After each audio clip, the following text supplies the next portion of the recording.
would like to welcome you to the Edwardian Hotel in these beautiful surroundings on Sunday the 1st of September 1991.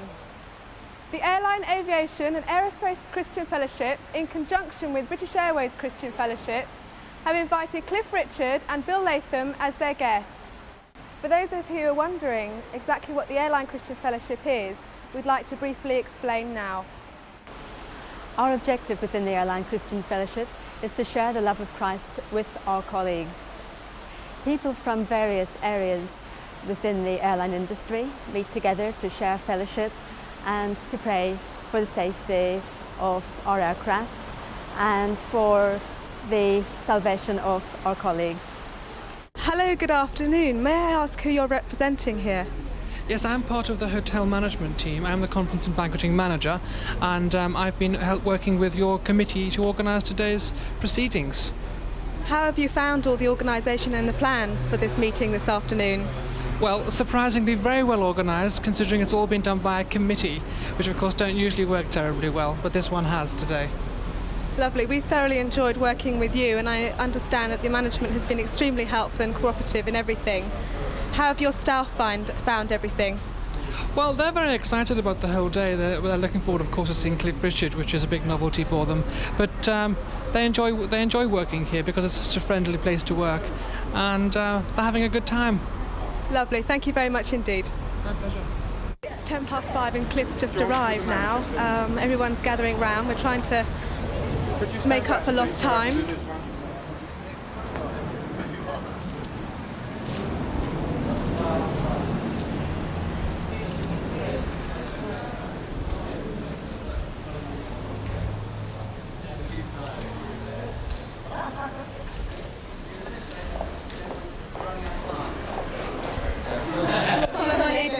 Permission from him, not yet, no. Who are we smiling at? Oh, that one. On behalf of the Airline Christian Fellowship, Cliff, we'd really like to thank you ever so much for coming. No, it's my pleasure. I hope we can make it a sort of fairly regular thing. We do too. Thank you very much indeed. I'm just going to let the poor guy have a drink. You've come all the way from Kent, is that right? Yes, Gloria Hunniford asked me if I'd go to her tennis club and do a charity thing there. So we did that this afternoon. So if I collapse during the course of the meeting, it's only because I've run out of puff. That's why we're going to let him just have a quick sip of his water there. We thank you ever so much for giving up your time.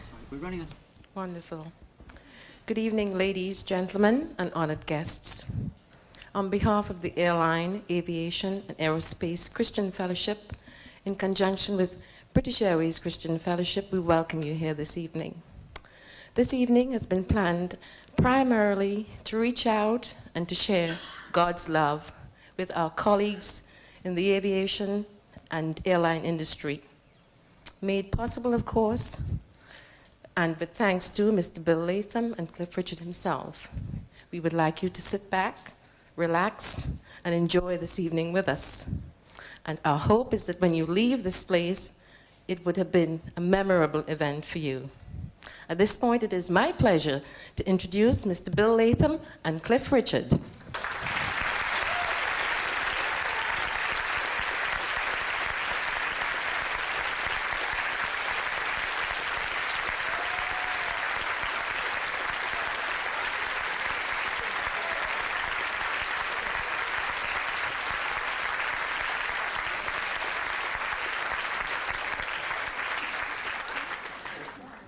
If there's any doubt, I'm Bill Latham.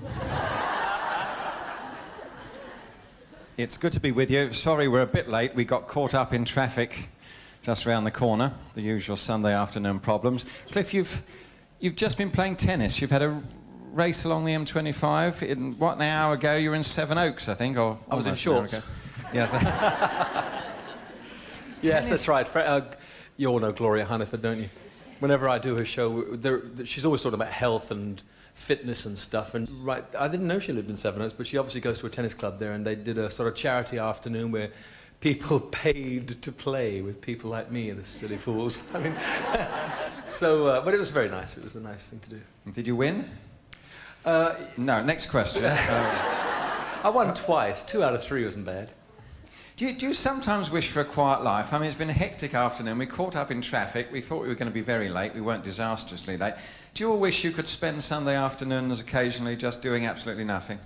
Not only Sunday afternoons, but sort of Mondays, Tuesdays, Wednesdays yes, as well. I was going to say. Well, yes, I think that all of us who are occupied, and we do have to consider ourselves these days the fortunate ones, there comes those moments, even though you may think that there's soon going to be 3 million people out of work, there are still times when you think, oh dear, they can have my job. Because that's human nature, isn't it? So therefore, even though I have a very glamorous lifestyle and I traipse around the world, BA of course, and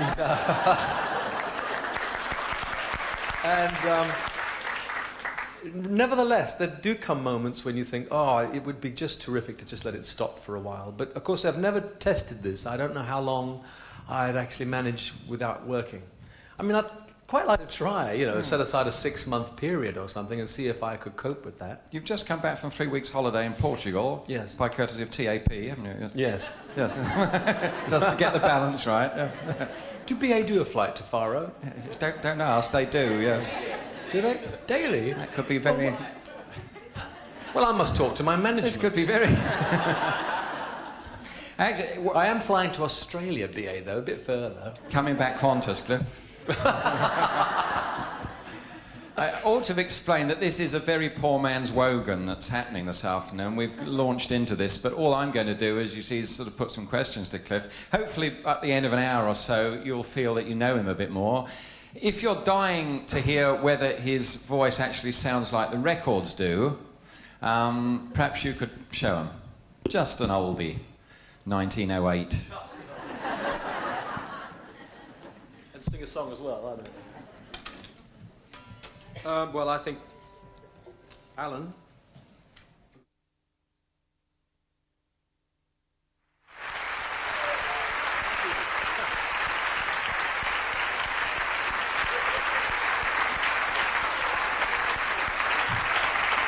Thank you. I bet some of you thought you were going to have hymns, didn't you? These are wait. really nice chairs, but I feel slightly like Ronnie Corbett. If you sit back. You look a little bit No, like yeah. Ronnie Corbett. That old song, you're in the middle of sort of relearning a lot of oldies at the minute. You're doing something interesting in a new concert. Well, I've got to go and tour Australia and New Zealand. I haven't got to. I like touring there, but with every year that passes, the question always arises as to what to do next. And I've sort of my concerts have grown over the years, as any of you who've seen them will recognise, hopefully. And it costs sometimes thousands and thousands to put a show on. But of course, apart from the fact that one spends a lot of money with it, you don't know where to go, how much bigger to get, how much brighter to get. So this year I thought, well, the one way to go, actually, that's quite a step forward, and yet it's actually 10 steps back, is to go back to square one. And it's a bit daring for me because I've got used to working with really fantastic musicians. I mean, I never go on the road now without 5 or 6 really great, musicians and singers and things. And in a way, I can relax back into their talents. I can front it very easily. It's not as difficult as some people may think. But this year I thought, well, I'll ring the changes and I'll do a first half, maybe an hour and 15 minutes or so, of just myself and the guitar, and maybe bring my arranger on just to play some keyboards in something every now and then. And of course now he's kind of blown it a little bit by saying, well, he said, if I'm going to come on, he said, I might as well sample a few things out, and I can press this button here and a drum can go tick. So we might try a few little tricks like that, but basically I want to go back to grassroots and do a first half that's really memory lane and a little bit historical, because people like myself were influenced heavily by those wonderful, Elvis and Everly Brothers and Jerry Lee records, and maybe I'll better slip a couple of those in and just explain, in fact, how I think pop rock as we know it was kind of formed. Because, in fact, there's a fantastic album, an Elvis album called Elvis the Sun Sessions. And if you listen to it, you hear him singing a song he sort of did for his mum originally, and then the band slowly builds up, and you can hear what we've come to accept as pop rock now, kind of beginning there. He fused all these kind of bluesy country things together. I don't know whether he meant to do it, but he did it. Do you enjoy performing as much now as you did? I mean, you seem to always have great enthusiasm for what you do. I can honestly say I prefer it now because all our, you can use your imagination, all your fantasies can come true, because You know, in the early days, the Shadows and I would go on the road, and of course it was fantastic fun. I mean, because everything was new, you know. We were really the first in Europe. We were the first people outside America to really present rock and roll to a public. But you see, I mean, I'm not saying we didn't have lights. We did, but they were either, you know, on or off. And nowadays, it's not just lights. These lights move and seem to have minds of their own. And with lasers and the kind of staging that we do, it's fantastic. I must say, as an artist these days, I really enjoy it because you can actually have an idea in your mind and say, well, I want to make it look as though it's raining. And the lighting man will say, well, let me think about that. And the next thing you know, he's done something with lasers on a mirror board. It's going, and I mean, can you imagine? I mean, well, maybe you can't imagine, but let me tell you, it's wonderful to stand there with all these things happening around you. And also that your song that you sing is not just an audio experience for the public, but it's also a visual experience. And a friend of mine once said to me, he said, you should really do a show so that when the public get home, there's 2 or 3 things they could talk about. Maybe they'll all talk about different 2 or 3 things, but there's a couple of things where they'll say, oh, did you see the mirror ball when he sang Miss Unites? You know, anything at all that they can pick out. And I've always tried to do that with the show. Don't feel sometimes that there's a danger of the effects and the lighting taking over from the artist? I mean, do you want people to go away saying, wasn't the mirror ball great? No. Great. Who was the artist? I always go out, whenever we're rehearsing, we go and look at it. If it looks too good, I say, change that. It's too good. No, the funny thing is, it's not happened so far. I mean, you're right, there is the danger, of course, that... and in fact, some bands, you know, I'm thinking of people like Pink Floyd, where there is no front man. I wouldn't be able to recognize any of them if they walked down the streets. They've spent their whole career hiding themselves in the background, just immersed in the music. And in fact, when I went to see The Wall, I was amazed. They had a surrogate band. They were up the front, or were they at the back? I don't know. But there were 4 or 5 up front and 5 at the back, and they all played exactly the same thing. So even then, they were trying to confuse us as the public as to which one was really Pink Floyd. And the set was what you watched. And the music wafted over you. And that's what they do, and they do it brilliantly. They do it probably better than anybody else. But when it comes to someone like myself, I don't want to do that.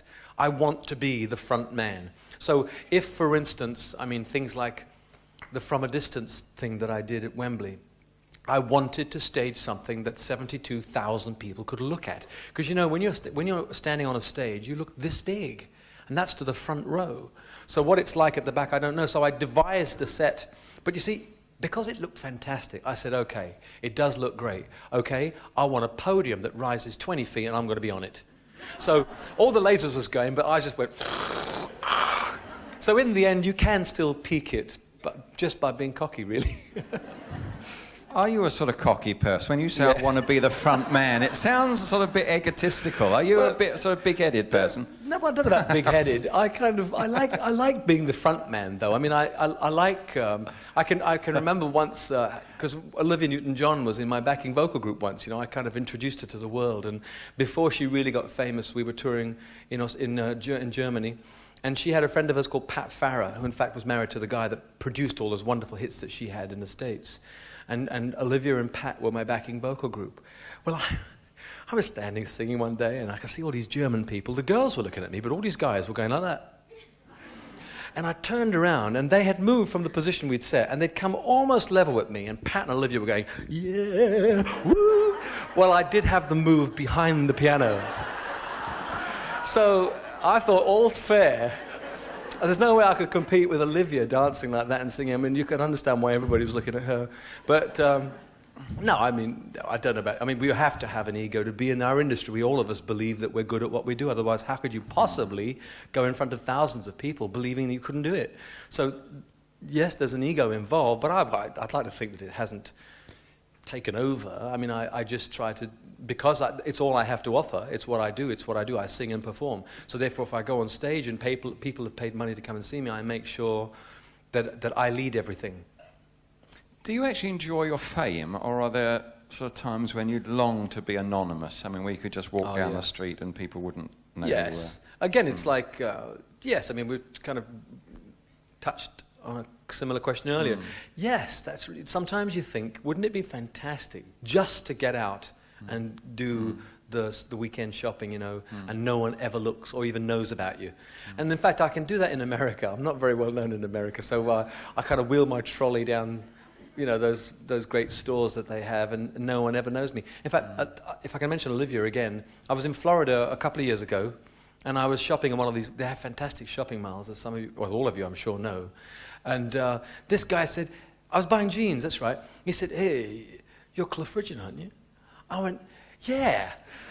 Well, I was so surprised an American to recognize me is really. I mean, this man was really enlightened, I thought. And I said, how can you? But you are American, aren't you? He went, "Yeah, sure I am." I said, "Well, how can you know me?" He said, "Well, I'm a big fan of Olivia's." So that put me in my place, I thought. Because I made a record with Olivia, and of course he, being a big fan, bought everything. But I was still impressed, because really he only recognized me from one picture and one record. So he was your fan club? Yeah. In America? My American fan Yes, club, yeah. yeah. Right. Do a couple more oldies, Cliff.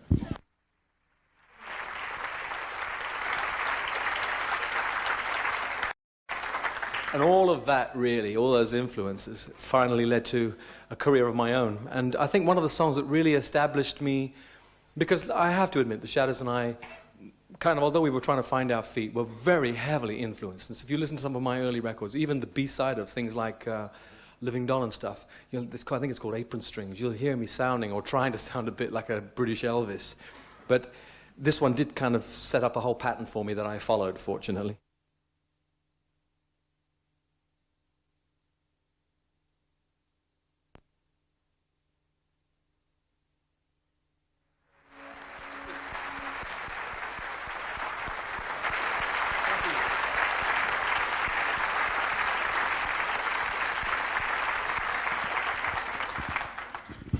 Your last number one was Christmas. Number one before that was two Christmases before. What about this coming one? Plans for another? Well, I think this might be my last stab, really. I mean, it's been very strange. Oh, only for Christmas. It seems very strange to me that I have only ever had 4.5 Christmas number ones. The first one was way back in 1960 with a song called I Love You. It had nothing to do with Christmas. It was just a record that was out at the time.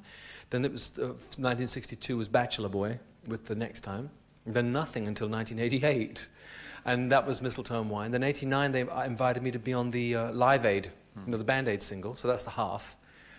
And then last year, which was the 5th year, was Saviour's Day. So really, if you think about it, I've only ever had really 2 Christmas singles. And yet the way people talk, you think that it's my time of the year. Yeah. So I thought what I haven't done in the past is to record a Christmas album. So I've been recording I recorded from May till the end of July, and did a Christmas album. I mean, those of you that know pop rock music will know Phil Spector, and he did a fantastic, I still think the definitive Christmas album, really. Fantastic pop rock Christmas album with all the jingle bells and all that going. And I thought, well, I told my co-producer, if we could do one that's sort of like half as good as that, we'll be all right. But the only thing I stipulated was that I didn't want any jingle bells. And in fact, we have succumbed. There's one set of sleigh bells that starts one of the songs off, and it stops when I start singing. So we've just done an album that's...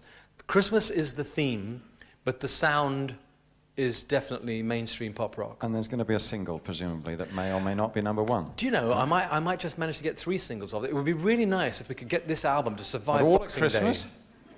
All No, 3? we wanted to get to survive Boxing Day, which means you have to release a single after Christmas. Right, yeah.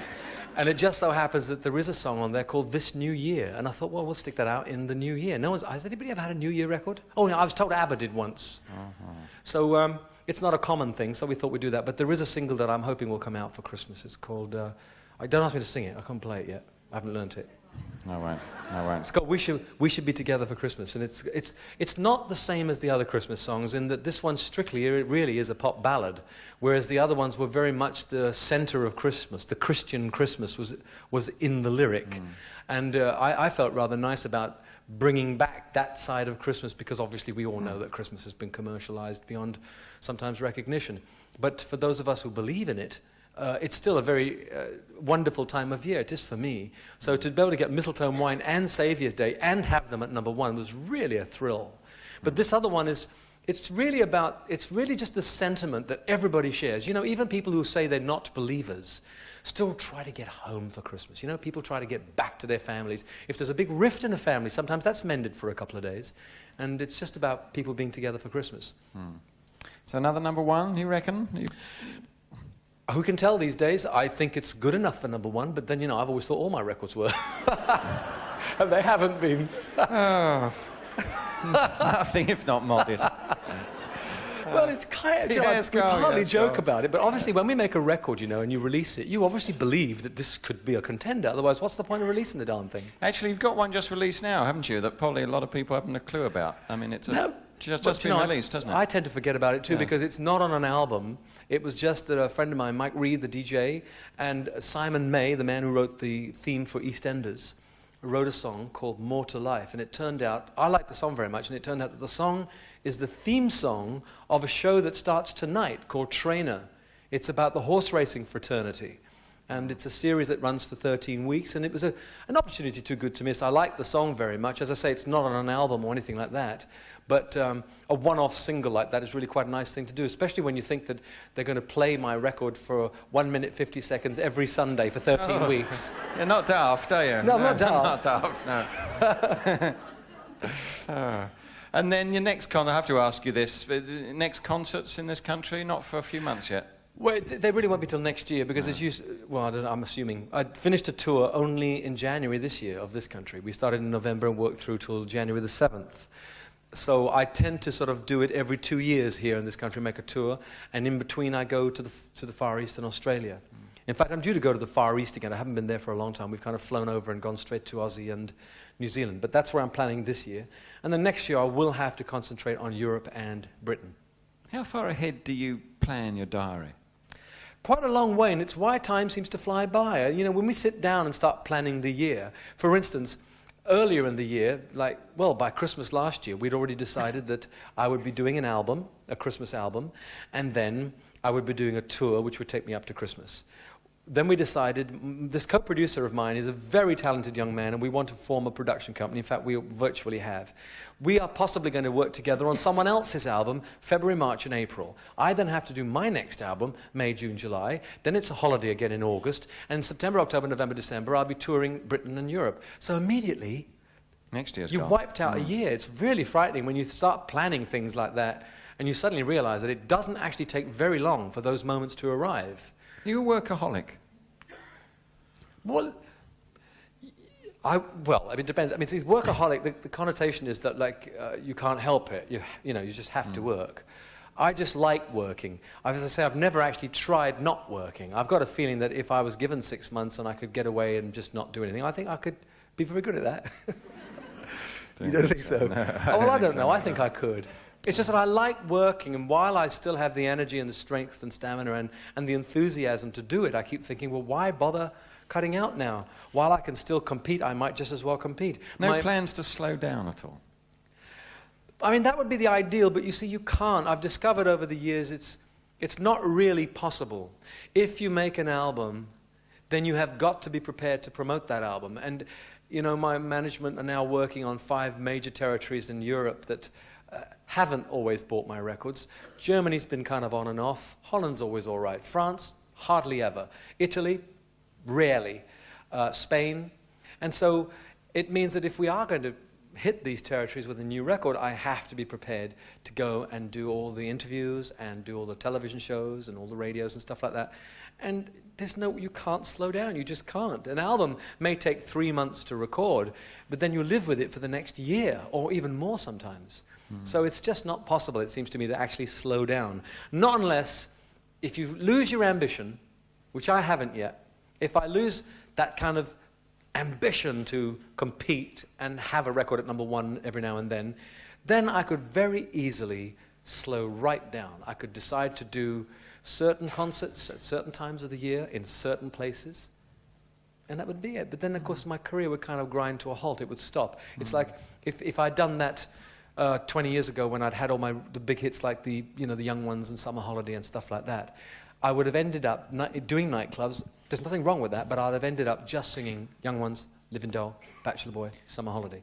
Whereas now I've got a wealth of music because I stuck with it, and it takes me through the decades virtually, and I like that. So unless I lose that kind of desire to do that, I shan't slow down either. Do you think it's the desire that's been the factor that's kept you at the top for so long? I mean, everybody asks you the question, but I mean, you're in such a fickle industry. Artists come and go so quickly, it's hard to keep pace with them. And I mean, you stand out totally alone as somebody who's stayed there at the top for well over 30 years now. No sign of the career tailing off, and people say, why? What have you done that others haven't? There are others around, you know, it's just that I got started first. So obviously, if you've got started 5 years before the Beatles, for instance, now they don't exist, I know, but others did, like the Rolling Stones and stuff like that, I am always going to be the first, aren't I? I was the first to reach 30 years in rock and roll, because I started 5 years before everybody else. The Stones are still going, but they're still 5 or 6 years behind me, and that's always going to be that way unless I stop. So it's not true to say that I'm the only one doing it. I'm the only one who has done it for this long. And I suppose the only feather in my cap is that my instinct has led me to a number of successes over the years with records. I can't put my finger on exactly why I've had as many successful records as I have, because you know, the competition's very, very hot these days. And sometimes we talk about why I'm still going. I think sometimes it's the desire to go. There's also the anger as well. That sometimes I hear things in the charts and I think, what a load of rubbish. Quick, let's get in the studio, see what we can do and show them how to do it. I mean, you don't always show them how to do it, but I think there's also that element too, that rock and roll is such a love. I've always loved it so much that if I hear things that are in the charts that are really, or in my humble opinion, really lousy records taking up a position in the charts, that also keeps me going as well. Yes, people don't only ask you why you're still going, they say, how are you still going? I mean, I don't know. So, 51 next month, isn't it? Yes. I mean, and still going at that pace all the time. I mean, again, they all ask you the question, what's the recipe? Well, do you know, I don't know. I don't know what it's like to be anything other than what I feel and be. I mean, I don't know. I don't know what it's meant to feel like to be 51. If it feels like this, then it's right. I don't know. I mean, does anybody know? I mean, I don't.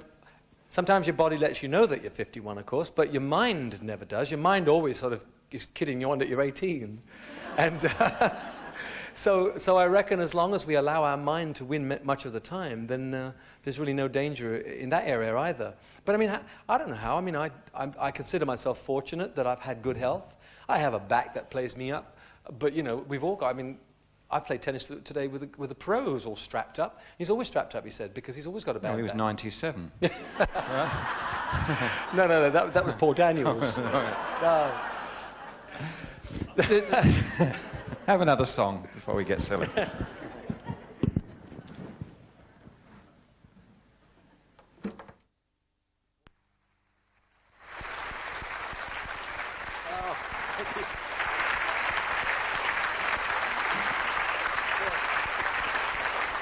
Thank you.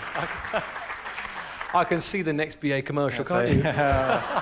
Doesn't miss a trick, does he? Cliff, do you remember earlier this year we were in Canada for a few days? We were doing some promotional work there, and I think you did 34 media interviews, wasn't it, in 2 days? And they're all manner of TV people and radio and press firing questions at you. And I registered the fact that not one of those 34 journalists omitted to ask you about your Christian faith, which was surprising that everyone should consider. I mean, does it ever bother you that that should always be a subject that people ask you about? I mean, even when you're there commercially and professionally, they still want to know about that Christian element.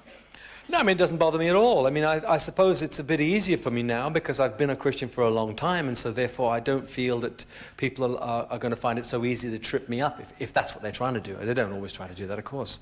I feel so much more comfortable in my faith nowadays that I don't fear the press and their probings, and so no, it doesn't bother me at all. In fact, I must admit, I quite like it, because when you think about it, I've done TV shows and radio interviews and press interviews and things, and I get asked about various things. I mean, I've talked wonderfully to researchers on shows, TV talk shows. And they'll ask me about everything I've done, all about my Christian faith, about the work for Tear Fund, about the travels to Bangladesh and the starving and all that. And I get on these TV shows and they say, tell me, Cliff, what's your favourite colour? Well, this is ridiculous, and I've done some of my best interviews with the researchers. So if, in fact, the interviewers get down, after they've dealt with the commercial side, and want to get down to some nitty-gritty about, things about life and living and how I've how I face life, what my faith means to me, whether I think it helps me or not. I think it's a very privileged platform from which to be able to spout an opinion. So no, I don't mind. I don't mind at all. No, I mean, I don't think either they were trying to trip you up. I think No. they were genuinely curious. Because, I mean, there's one headline, a press headline that sticks in your mind. They called you the great rock and roll enigma or something. Oh, yeah. Who was it that... It was a melody maker. Then once Well, I looked yeah. up the word enigma, I quite liked it. I wasn't quite sure what it was at Still first. can't spell it, but... Yes.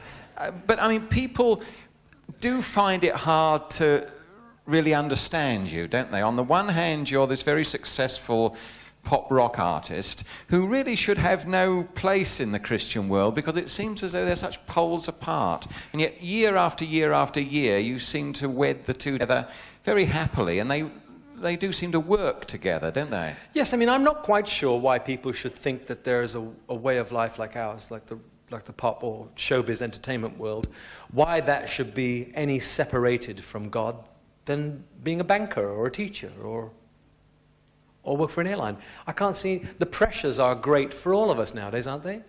And therefore, it seems to me all the more need to get our heads together and our hearts in alignment too.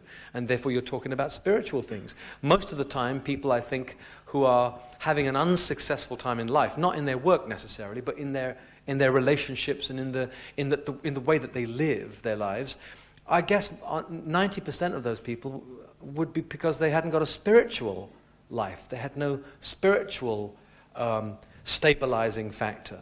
And when I come to talk about it, really, when you think what Christianity offers, it offers us, it talks about eternity. In other words, a quality of life that's not just for now, but for a longer time.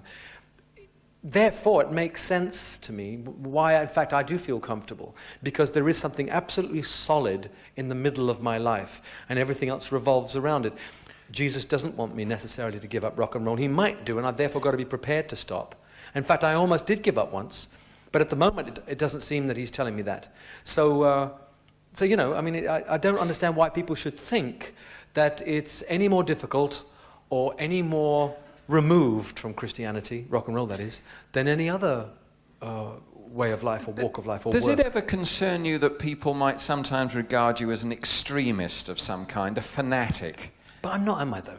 I mean, they do consider, you know, they do think of Christians as being weird or extreme or whatever. It seems to me that really the most natural thing in the world, and when you look back at the history of mankind, you'll find, forget Christianity for a minute, you'll find that in the most remote areas of the world, a tribe in the middle of the Amazon will have a spiritual life. They'll have a totem pole, or they'll worship a carving, because deep down inside a person, there is this need. There is this, it seems like there's a kind of understanding that there is something greater and more wonderful outside themselves. And so therefore, to me, it's the much more natural thing to look into that area.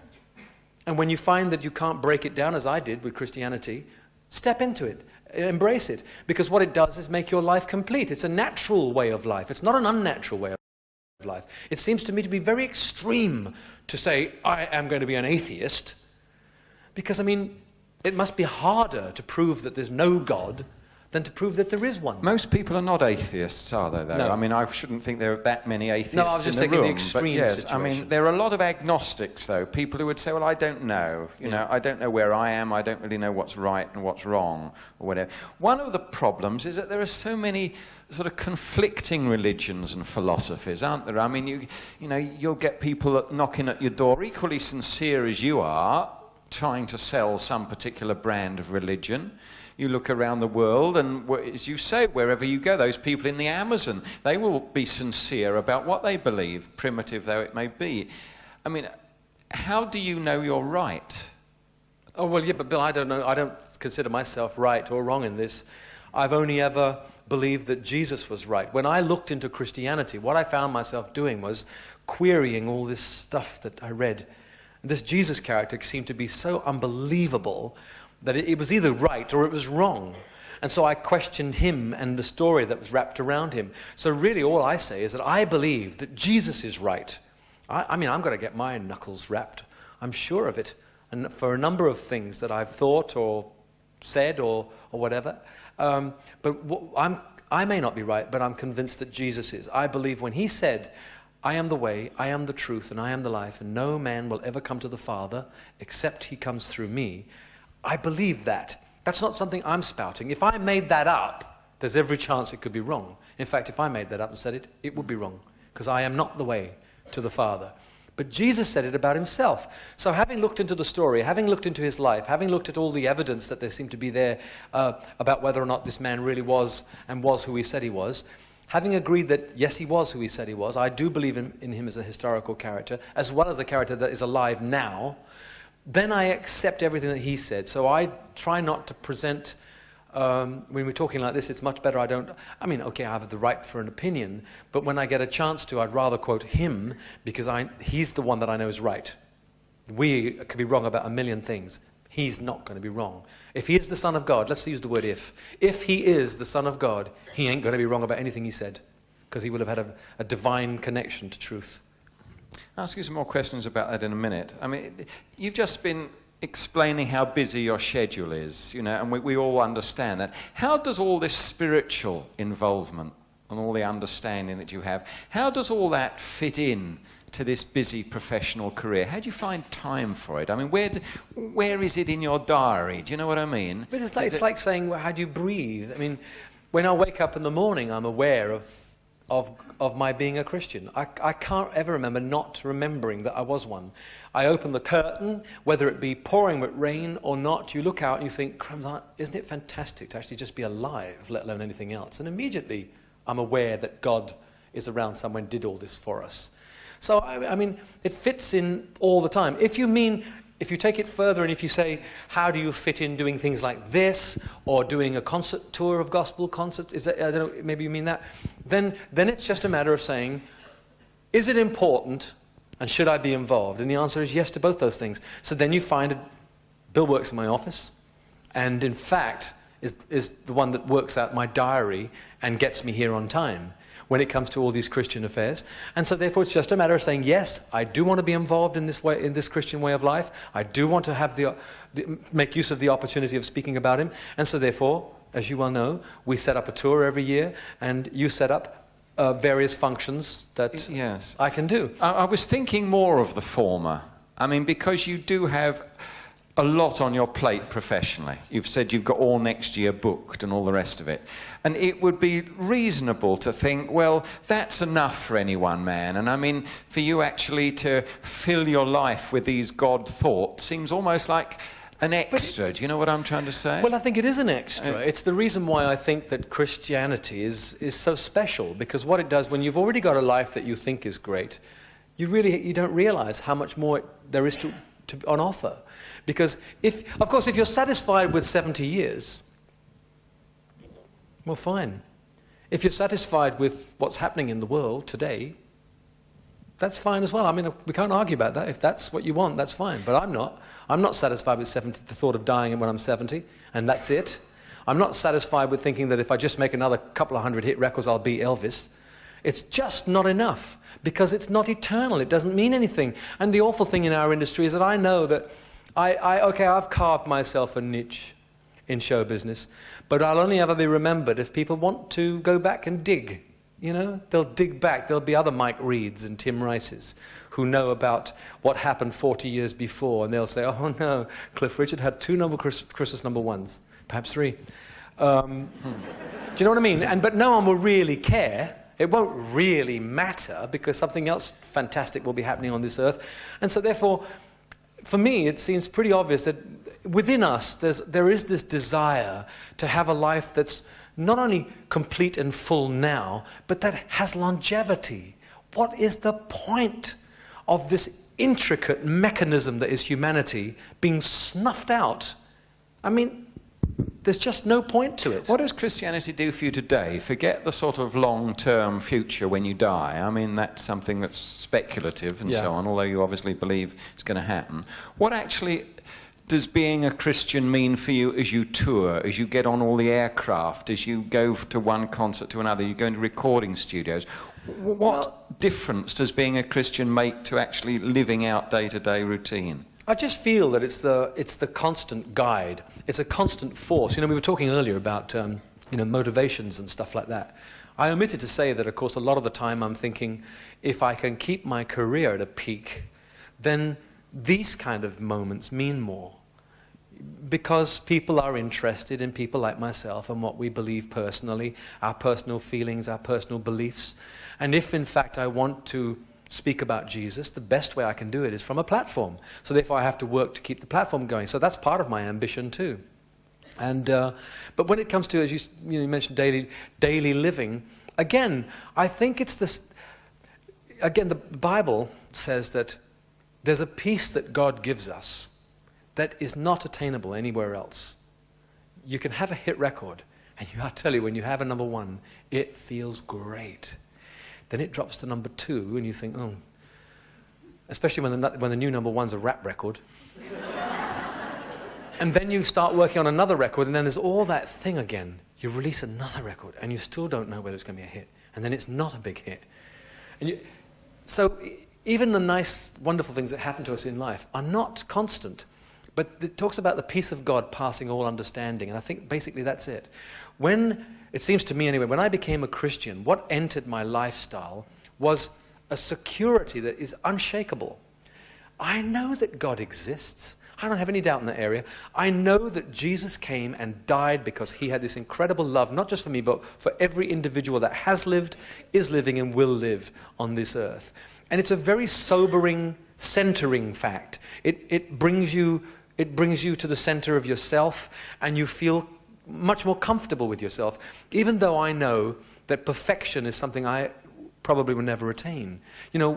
But you can aim at it.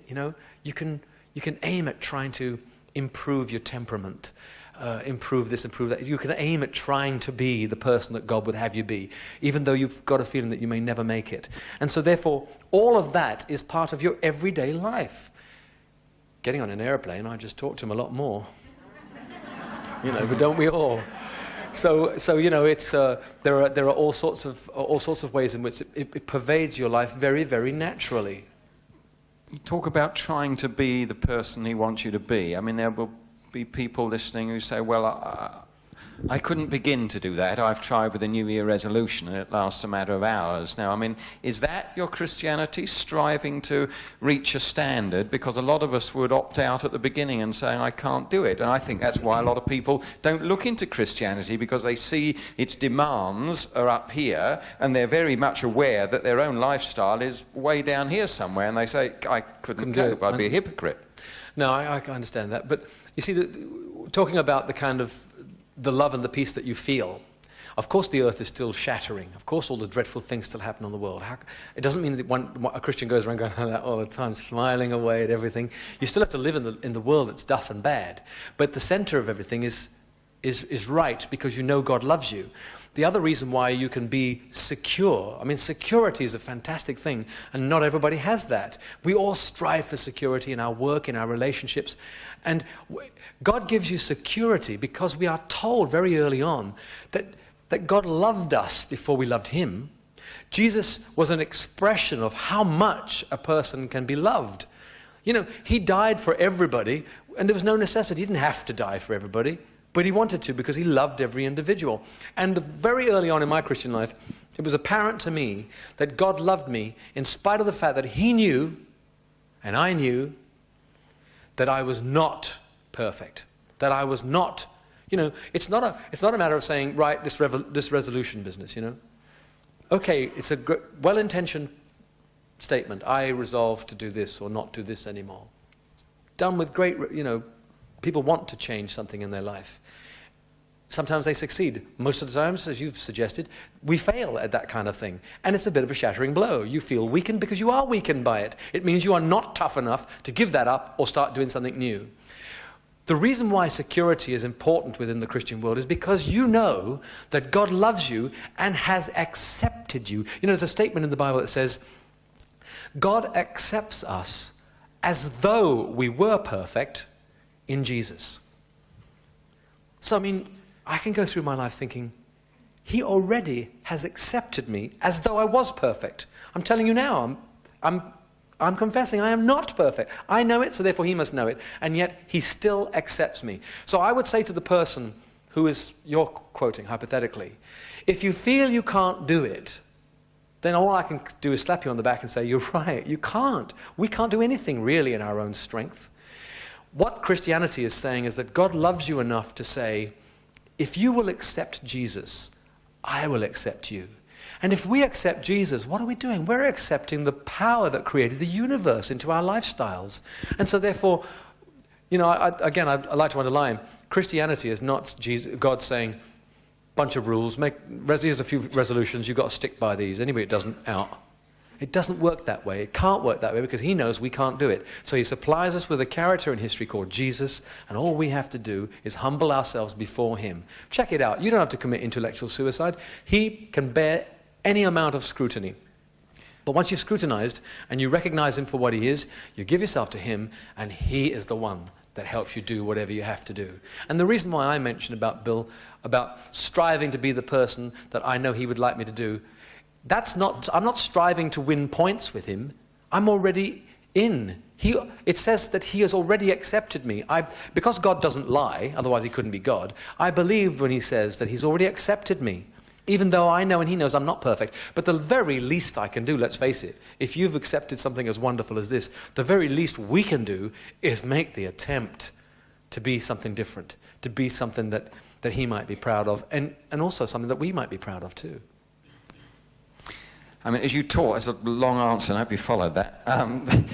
There are so many questions that come to mind. I have to ask you one, then we'll pause and ask you to sing again. I mean, you kept talking about God loving, you know, and it's an easy thing to say, but it's a difficult thing to believe, isn't it? And I mean, those of us who sit and listen say, well, what is the evidence of God loving us? I mean, you're all right, Cliff, in a way, because your life has been good, you've been successful, no great, as far as I'm aware, disasters have overtaken you. But there'll be a lot of people who have very different experiences in life. I mean, for whom it seems, you know, life is one long chapter of misery. Maybe there are people here for whom life has been very tough and very hurting.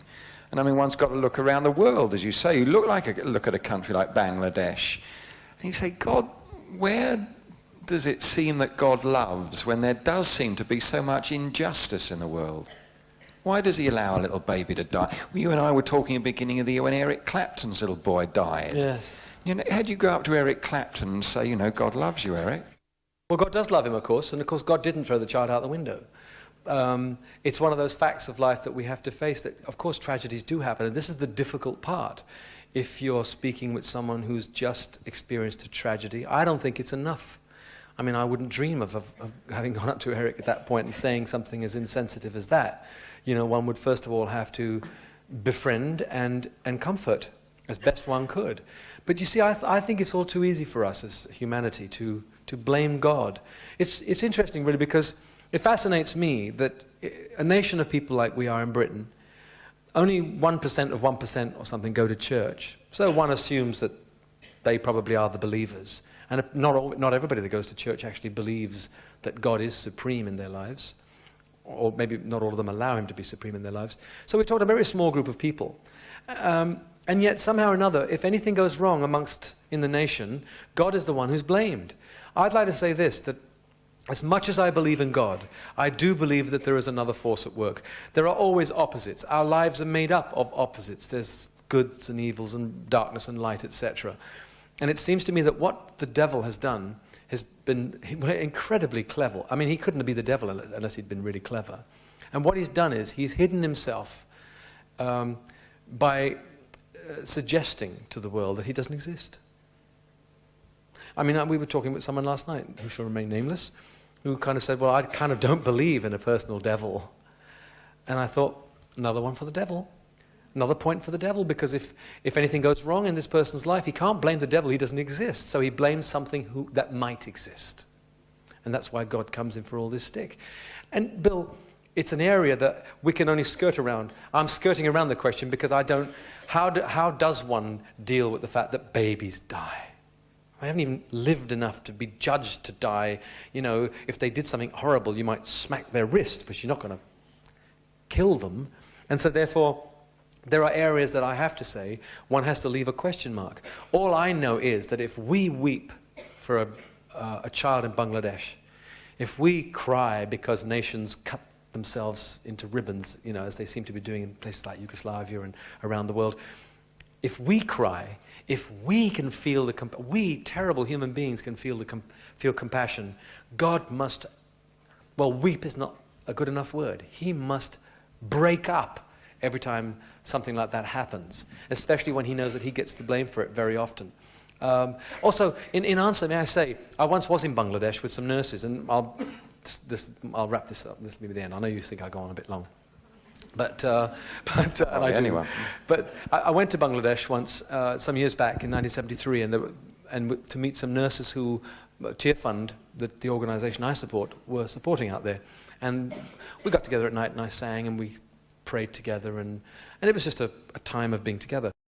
And then afterwards we were all standing around talking, and I talked to two of the nurses, and one of them said, look, she'd only been there a couple of months, and she said, is it possible our God is a God of love? She said to me and this other nurse. She said, after all, here we are, working in a hospital with 500 beds, there's 5 of us. These people are dying of things that are curable. How can our God be a God of love? And the other nurse, I assume had been there longer, she certainly had obviously been through this thing in her mind. She said, look, it isn't easy, but we know God loves because we are here. And one of them had come from Guildford, and the other one came from some other suburban town somewhere. And I assumed that they all had nice lifestyles. And what she was saying was, they left those nice lifestyles because they all believed that God wanted them there. Now, why would they believe that? Why does God motivate his people to go to the most God-forsaken places in the world and give up their lifestyles to display his love? It may not be enough for us to look at because we can't all be there with telescopes watching, but it is going on. And so therefore, the very fact that that happens, I'm convinced that God does love us. He doesn't interfere in our lives, and most of the things that happen that are tragedies are brought about by us. When I came back from that particular trip, I remember reading that Canada had just burnt 20,000 tons of grain when they could have given it to Bangladesh. It wouldn't have changed the world economy at all because they don't have anything to buy with anyway. If you're going to burn it, it might just as well be consumed by a human being. So, you know, who's to blame? Is God to blame that a country decides that the economy is such of the world that they burn what they don't need rather than give it to feed those who haven't got? I would blame us. I think that's a trait in humanity, and that's one of the things we've got to eradicate somehow or another. I don't know how we as ordinary individuals actually affect world economy. I feel sometimes terribly manipulated. Let's just pause again. You wrote a number of songs in your tours with Tear Fund. I can't remember what it was that you wrote after Bangladesh. It's some years ago, but do a Tear Fund song, something that motivated you to write during one of those trips. Yes, this is a song called Love in a Helping Hand.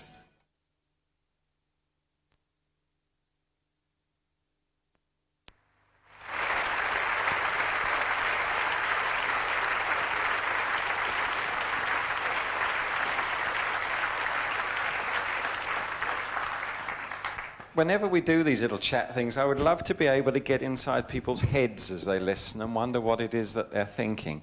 Because on the one hand, as people listen to you, there must be a degree of envy because you talk about a security and a peace and a stability and an assurance and a hope for the future, and all those things are very appealing, and I guess everybody in their right mind would say, well, I wish I had that experience.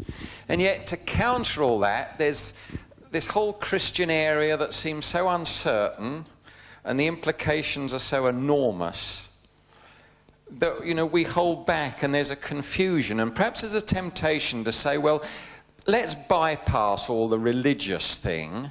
Isn't what really matters in life that you actually live well, that socially you are a generous person, that you're a charitable person, that you're thoughtful to your neighbour, that you are willing to do a good turn, that you're not selfish, that you're the sort of person that other people want to know. Those sort of things. Isn't that what matters? And no matter whether you're a Christian or a Buddhist or Islam or nothing, really doesn't matter as long as your life is good. Oh, I mean, you paint such a great picture of it. It's tempting to say, yes, of course, that sounds wonderful. I think we're overlooking one major factor.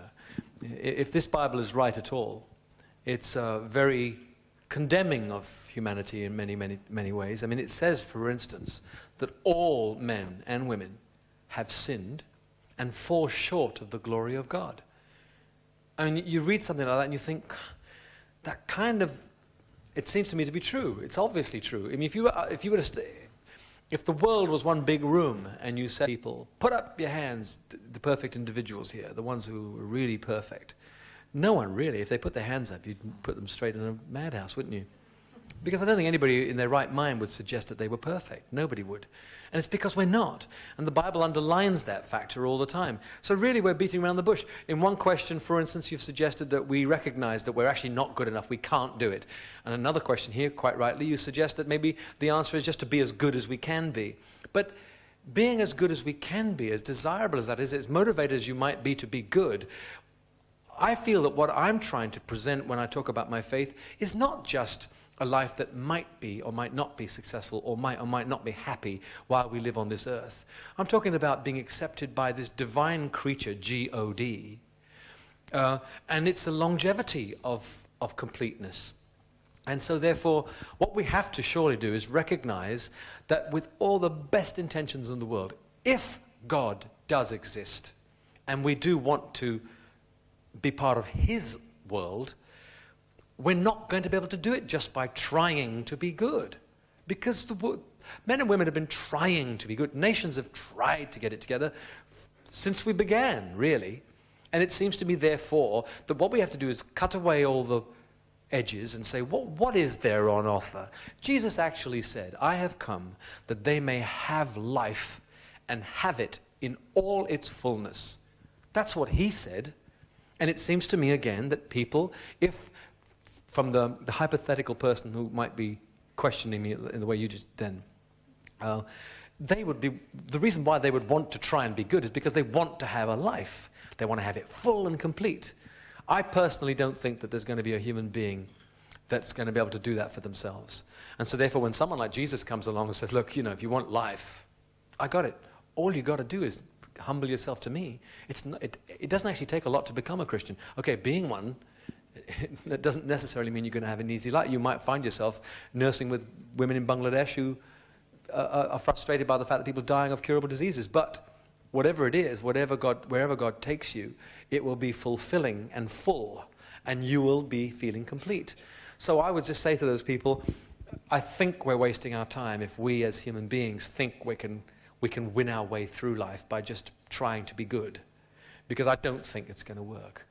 That's my opinion. And it's based on the fact that Jesus said, if you want life, if you really want to live, then you've got to come to me. I've heard you before quote some verse in the Old Testament about righteousness as being as filthy rags. Which it's another one of those hard ones, like all men have sinned. It kind of blankets everybody the same brush. We're painted by the same brush. God also said that your righteousnesses to me, righteousnesses being all the things that we would consider good, your righteousnesses to me are like filthy rags. So it kind of puts it in perspective. It puts it in its right position. I don't think, you'd never get the idea from reading the Bible that God actually thinks that us attempting to be good is wrong. No. If we think that by attempting to be good, we are automatically brownie points into his kingdom, that's where it's wrong.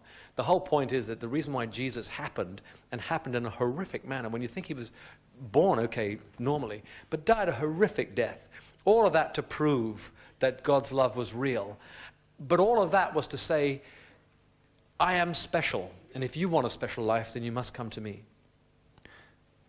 If I think our time's running out, let me ask you this as we finish, so that we are not confused about what is the bottom line of it all? What is a Christian? I mean, it's a daft question, really, but I ask it because I'm sure we would get a lot of varying answers if we put a bit of paper around the audience and asked people in one sentence to write down their definition of a Christian. I guarantee we'd get a dozen different answers, if not more. People who go to church, people who pray, but, people who keep the Ten Commandments.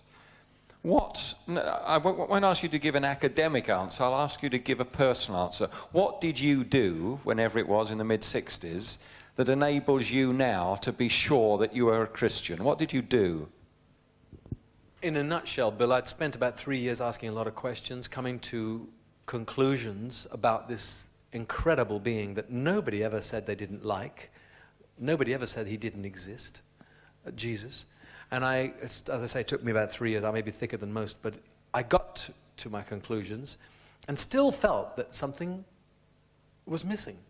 And someone had said to me, well, I'd heard a lot of Christians talking about their Christianity being a relationship, not just a list of do this and don't do that, the Ten Commandments things. It wasn't just a list. It was a relationship they kept talking about with Jesus. Well, having come to my conclusions, I thought, well, I don't know. I don't have this relationship. And one of my Christian friends had said, you must read the book of Revelation. Not all of it, because it's confusing, I have to admit. I've read it now, but at that stage, as a young Christian, someone trying to be a Christian, it was the wrong thing to do, read the whole thing. But they led me to a passage. Revelation 3:20. It's really famous. That's probably why I remember it so well. Jesus says, behold, I stand at the door and I knock. And whoever opens the door, I will come in and I will sup with him. I mean, it's a fantastic piece of language, apart from anything else, because it sums up what I guess my friends were trying to tell me. People knock on the door. You need to open the door before you even know who it is. If you don't know who it is, they say, hello, my name is so-and-so. You begin. The relationship, as tenuous as it may be at that stage, has begun. And I lay on my bed thinking, well, and I promise you, if I could have had an operation, it would have been great. If it was a matter of going, opening a door in my chest, I'd have had the op, I tell you. But I lay on that bed that night saying, okay, Jesus, I now know. I believe you exist. I believe you're still alive. The resurrection took place. I believe you do love me. I believe that you can enter my life. And I said, if asking you to come in is going to make me a Christian, then I'm asking you to come in. And that's all I did. I just lay on my bed saying, okay, I want you in my life. Please take over. I felt a certain amount of relief. I slept quite well that night, but I didn't wake up feeling particularly religious the next day. And it wasn't till months later that I could start to feel that things had changed, though. And the strange thing is, it's other people that notice it. Within the year, anyway, I was in Paris, and I met somebody I hadn't met for a long time, and they said, we were talking, and then suddenly they said, yeah, you're different, aren't you? And I was able to then tell them that this had happened to me. But it was other people that recognized that there'd been a change. But all I know is that sitting at this point now, I can look back to that moment, that night, when I lay on my bed, and I said, please, I would like you in my life. And that's what I believe made the difference between being someone who is agnostic, or in my case, someone who was not agnostic. I just didn't know at all. I wanted to know. I came to my conclusions. And even if you come to your conclusions, I still think you need to take this final little step that, where in a way, it's a commitment. You commit yourself to what you say you believe. And once you commit yourself, you're not just saying you believe it anymore. You're doing it. You're being it. And I guess that's what happened. So your definition of the Christian is, you keep using the word relationship. That's the key word, is it, for you, a relationship with Christ? Yes, that's the word that I had thrown at me regularly, and that's what I can understand now. Because as I say, that thing about, Jesus doesn't just say, open the door and you'll see me standing there. He says he'll come in and sup with you. Well, I mean, that smacks of the kind of thing you and I would understand.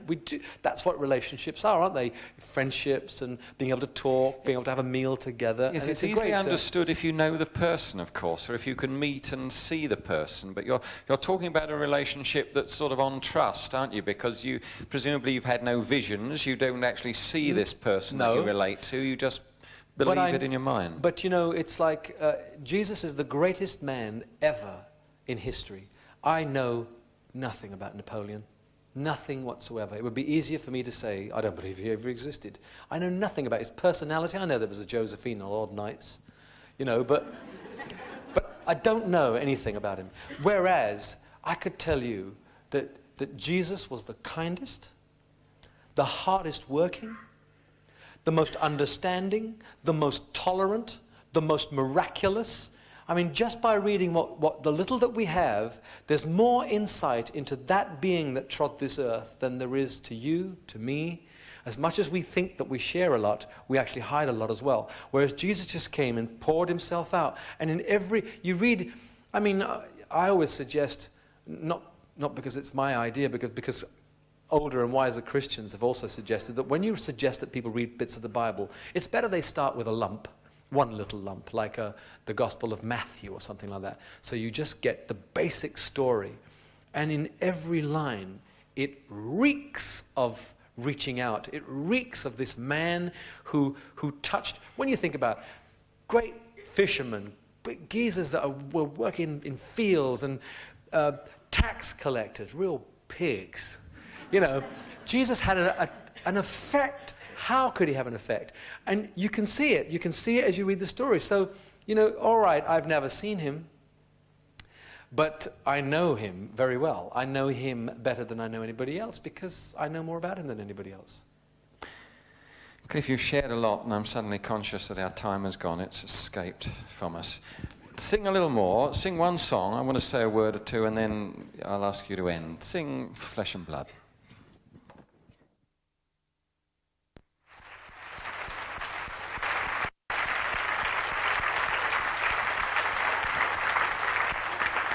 Thank you, Cliff, for sharing so much with us. I hope you feel that you understand him a little better, and that's, I suppose, the object of the exercise. It's hard, when you cover so much ground, which you can do in an interview, it's hard really to have any focus. And I wonder whether just for 2 minutes we can try and just sort of get something in our minds that we can take away with. Obviously, as we've listened, there has to be two reactions to what Cliff has said. Depending on whether you are a Christian or not. And those of you who are Christians will be able to identify with a great deal of what Cliff says. And you'll say, yes, okay, it happened to me. Whether it was this year, last year, 5 years ago, 10 years ago, whatever, I recall a time when I made that commitment and a relationship began. Maybe it's been a bit rocky over the years, but a relationship I have, and I have that same assurance. And it's great, and maybe it'll enable you to pray for Cliff a bit more intelligently, and I hope it's been encouraging. But what we're really interested in, perhaps, is people who are here who've been spectators to all of this, or a chunk of it anyway, the Christian bit, and who say, well, really, I can't relate to it. It's not within my experience. I have a certain curiosity, and clearly something happened to Cliff in the mid-60s which drastically affected him, whatever that something is. Can we think for a minute, those of us who are aware that we're not in this God family? Cliff used a phrase in the middle of what he was saying. He said, if God is, or something, if God is, supposing for the moment God does exist, that what Cliff is talking about is objective truth. Supposing God does exist, no matter what we think. Supposing he is the creator of this world, and all that's in it, that he's in control of it, no matter how uncontrolled it seems at times, that God is in control of his world. And supposing this God actually does love, despite what seems to be evidence to the contrary at times, supposing he does love, and that he's desperately concerned for each one of us as individuals, supposing he does know you. If he created you, I suppose it follows that he would know you. But suppose with me for a minute that he does, knows your name, not just the person sitting next to you, but you. That you are known to God. Supposing he did send Jesus because he loved you so much. And supposing those gospel accounts of Jesus are actually true and are not written for children and old people. And supposing that crucifixion event meant in some way that I certainly don't understand, that all that's in our lives that is wrong and that spoils and stains, all that which we'd rather were not there, supposing that could be all eradicated, and that because of the crucifixion and Christ's death, we could actually walk with our heads up, because Christ has eradicated it. And Cliff talks about being accepted as perfect. Me? Supposing it's possible that you could be positive that God sees you as perfect now. Supposing that's not religious claptrap, but actual truth. Supposing the resurrection happened. Supposing that's not a legend or a fable, but Jesus actually, again, in a way that I don't understand, came back to life and in some spiritual way is around now and can actually alter people's lives. All I can tell you is that I've seen lives extraordinarily changed. And you might know people who have been converted, is the word.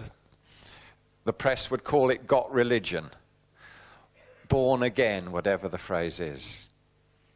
There's a guy at EMI, our record company that I know, the marketing man. Whiz kid, young executive, early 30s, very intelligent, very bright, very aggressive. Suddenly, well, not suddenly, maybe 18 months ago now, had this encounter with Christ. His life is changed. Still at EMI, still very successful, still very aggressive, but a Christian. And he's made people sit up and think, what happens? Well, mustn't digress. Supposing it's true. Supposing it's true, it can happen for you. That a relationship can begin which will alter your life and bring you into God's family.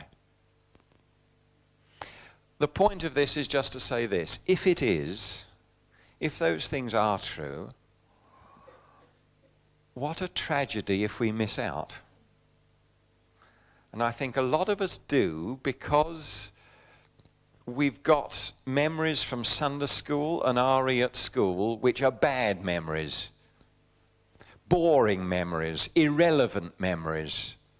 And we say, if that's Christianity, no, don't want to know. But we don't really know what it is.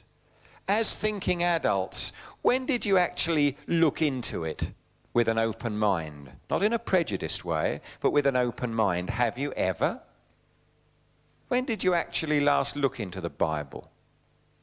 When did you last have an uncynical conversation with a Christian to ask them what their experience was? Ever? The point of us being here is just to encourage you to have a think, that's all. No emotional arm twist, nothing more than to encourage you to think. Because if it's true that Jesus came, as Cliff quoted, to give us life in all its fullness, then it has to be a tragedy if we miss it. If it's not true, then, well, we're wasting our time now, and a lot of other people are wasting their time and are very deluded. Well, so be it. But if it's true, it's worth experiencing. I think there are some little booklets around or whatever. There are some Christians about that you might want to talk with. You might want to dig out some local church and ask somebody some questions there if you want to pursue it. If you go to a church and it's deadly dull, as it might be, go to another one. Because some are bright and lively and relevant. But as somebody said, if you do find the perfect church, don't join it, because you'll spoil it. In other words, it's just made up of people. So if it's important, it's too good just to shrug off and say, well, some other time, because it just might be for you. Cliff, there's a song which you've got called Free, and with that we say thanks.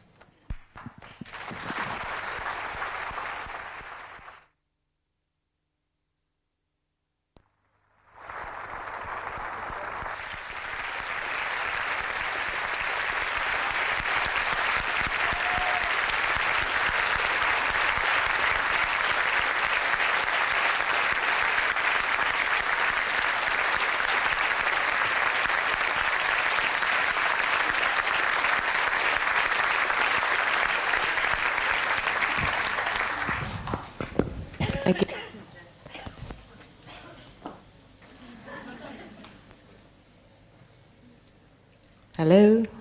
Much better. Thank you, ladies and gentlemen. I'm sure you thoroughly enjoyed that. And we want to thank Cliff and Bill for being here this evening. For those of you who may wish to have light refreshment or something cool to drink, that will be available on the upper floor. And for those of you who may wish to ask a few questions, our stewards are readily available. Any help you may need and any advice, we're here for you. Thank you for being here, and God bless you. I hope you don't mind me just asking you a few questions about the Cliff Richard tonight. How did you hear about the venue tonight? Through my sister. And what exactly did you think of it? Did you think that Cliff Richard put across his faith? Oh yeah, well, his faith, yes, I thought he put it across very, very well. Actually, it made me sort of sit up and think quite a bit about it, really, because I can't say I'm a particular Christian like my sister is, but after listening to him, I felt that I understood it a lot more, really. Did you like the format that they used tonight? Yes, I did, yes. It was very sort of casual, and it made you relax and sort of listen, I think, sort of understand more, really, than if it was just sort of lots of questions, whereas, you know, they sort of questions and answers, but they were really long, and you could really get into it and understand it more. And so it's given you food for thought to go away and think about? It has, actually. It has given me a lot of food for thought.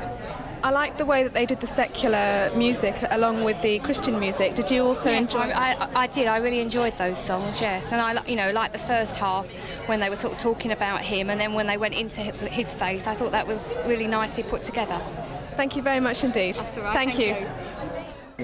Excuse me, sir. Would you mind me asking you a few questions about tonight? Not at all, no. How did you hear about the venue tonight? Well, I saw the advertising posters. My wife came home from work and she told me about it as well. And how did you react to the way that the format went with Cliff Richard and Bill Latham? Well, I thought it was very informative. I thought at times perhaps Cliff's answers were a little bit long and complicated for me to follow. But apart from that, I found it very stimulating. Did you like the way that they included the secular music along with the Christian music and the way that he brought that in? Yes, I did. Yes, I did, very much, yes. The way that he talked about his tours and things and then came into the faith? Yes, I thought they put that together very well, yes. It dovetailed very nicely. And will you go away with some food for thought? Yes, indeed I will. It's given me a great deal of food for thought, yes. Thank you very much. You're very welcome. Thank you. Thank you. Hello, good evening. Would you mind me asking you just a few questions? No. How did you hear about the venue for Cliff Richard tonight? Well, I had the invitation through the mail, in fact, to my boss, and I put it into him, and he couldn't come, and I came instead. And then I offered it to my friend Marjorie. And may I ask who you're representing? Yes, my boss is Sir Colin Marshall, Deputy Chairman and Chief Executive of British Airways. And what did you think of the presentation tonight with Cliff Richard? I thought it was very good, very well. He was very relaxed and put it over very well. And I think it made you stop and think instead of just going along normally. But, how can I put it? It brings it. I think it makes you stop and think really that, are you a true Christian? That's right. If you know what I mean. Did you both enjoy the way that he mixed the secular with the Christian, the way he explained about his secular tours and then went on to the Christian faith? Yes, I thought that was very good because at least he makes it evident that it shouldn't be separate. I mean, our lives are, if we're Christians, our Christian life should be within our whole life, not just segmented. And do you feel the same? Yes, I do, yes. As Anne said, it shouldn't be separated. You can do your ordinary day life and still be a Christian. That's right. I think we're all in agreement there, where our work lives also should include our Christian lives. Yes. I'd like to thank you very much indeed. Thank you. How did you find the way that Cliff related his secular life, obviously in the pop music business, to his faith? Well, I think this is the fantastic thing about Cliff, because the more public you are, the more difficult it is, and particularly if you have a tremendous orientation to a career which is worth not thousands but probably millions over the years. And it's a tremendous risk but Cliff has grown into it, and of course it's vital to him, and I think it's tremendous. That's right, we are all at the foot of the cross each day when we go into work. I think to begin the day in prayer and a quiet time with the Lord is the only way really to orientate your day, because every day is His, and He creates the dawn, He created the trees and the grass and all the growing things, and my daughter will witness to the fact that when we say grace at the table very often, we bring all this into it in our thanks. That's right. One thing which I found interesting from Cliff's interview today was that he was saying that he felt that he needed to stay at the top in his pop music business, which would enable him to in fact witness even more so at a function like tonight. Do you think that's true of us as well? We have to be good at what we do to be a witness to the Lord. I think this is so, but I think Cliff and many others are so strong in their faith that if anything happened to their career or what they did and they failed, they would ask God to redirect them, and in all thy ways acknowledge Him and He will direct your paths, and this is so. That's right, I do agree. I could actually see what he was getting at when he was saying he needed to enjoy and stay on top of his work so that he could relate to people and people could relate to him. Whatever his work is, so that if he suddenly fell from fame, he would have to find an outlet for his faith. And I'm sure that being who he is, he would have no difficulty at all in doing that. That's right. Thank you very much indeed. Thank you. Bye.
We do hope that you found this video presentation helpful, and if there's any questions that you have about our Airline Christian Fellowship or the Christian faith we share, please write to the address on the back of this video.